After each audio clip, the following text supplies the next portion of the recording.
Bentrovati al secondo cinegiornale realizzato dai ragazzi del Vittorio Veneto Film Festival. Anche oggi vi racconteremo le curiosità della 68esima Mostra Internazionale d'Arte Cinematografica di Venezia. Seguiteci!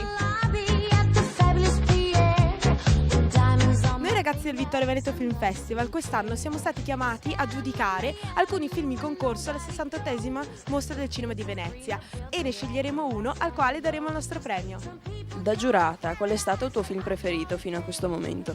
È un film spagnolo che si chiama intitolato Eva e è ambientato nel 2041 e parla dei robot.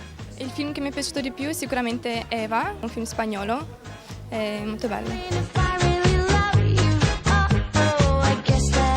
Durante le giornate del festival abbiamo incontrato molti VIP presenti alla mostra. Cosa ne pensa del cinema italiano oggi? Il cinema italiano è in grande evoluzione, sta proponendo dei film molto belli, quindi bocca al lupo agli italiani per questo festival e sicuramente il cinema italiano dà dei grandi risultati. Andate al cinema a vedere i film italiani. Come ti sei avvicinato al mondo del cinema?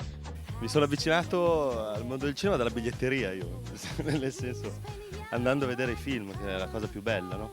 Più importanti sicuramente le cose che hai visto che le cose che hai fatto, credo. Per cui per me il cinema è una bella possibilità che spero di cogliere, che voglio cogliere, ma soprattutto è una cosa bellissima da condividere con gli altri. Cosa ne pensa di noi ragazzi che vogliamo lavorare nel cinema? Se mi piace perché no?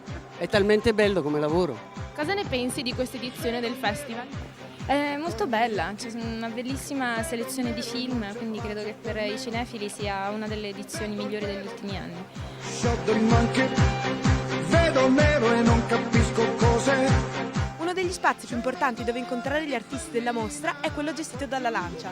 Che importanza ha il marchio Lancia all'interno della Mostra del Cinema di Venezia quest'anno?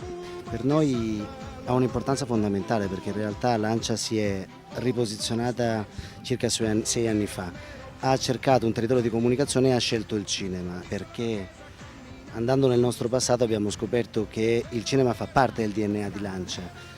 Abbiamo scoperto che i nostri archivi sono pieni di fotografie di attori famosi a bordo delle Lancia, sulle famose macchine cabrio della Lancia, quindi un po' una fotografia della dolce vita, quando il cinema italiano era simbolo di cinema del mondo. Quindi una volta scelto il cinema come territorio di comunicazione abbiamo cominciato a presidiare i festival del cinema.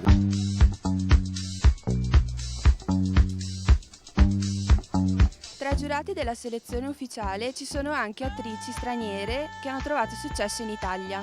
Tra i tanti ruoli che ha interpretato, quale hai amato di più durante il suo lavoro?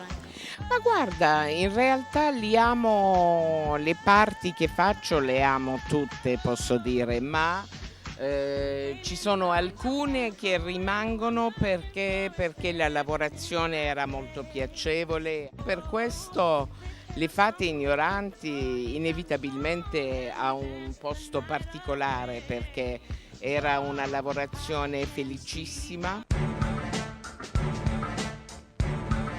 All'interno di festival come questo, molta importanza ha la promozione cinematografica. Quanto aiuta una rivista come il Cinematografo a far conoscere un film alla gente?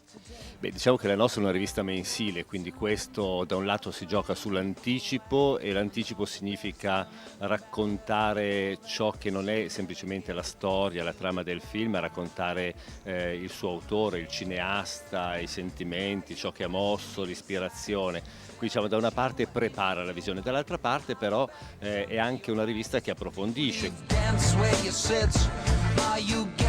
Da 59 anni la RAI ci racconta la mostra del cinema di Venezia attraverso i suoi inviati.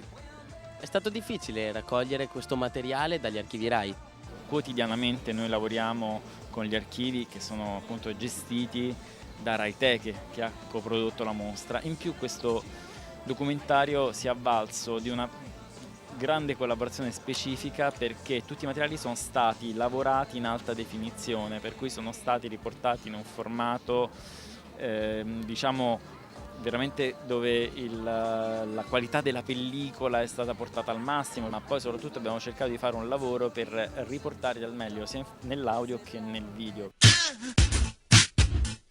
Tra gli addetti ai lavori alla Mostra del Cinema di Venezia, molta importanza hanno le case di distribuzione. Che importanza ha la casa di distribuzione per il successo di un film? L'importante è che sia un buon film, questa è la prima condizione, perché poi dopo noi possiamo lavorare come vogliamo, quindi cercare di promuovere il film nel migliore dei modi, ma se non c'è il materiale base che è il film è impossibile ottenere dei risultati. Cerchiamo di sfruttare al massimo tutte le potenzialità dei film, però anche noi abbiamo i nostri successi e insuccessi. Dalla 68esima Mostra d'Arte Cinematografica di Venezia è tutto. I ragazzi e lo staff del Vittorio Veneto Film Festival vi salutano. Ciao!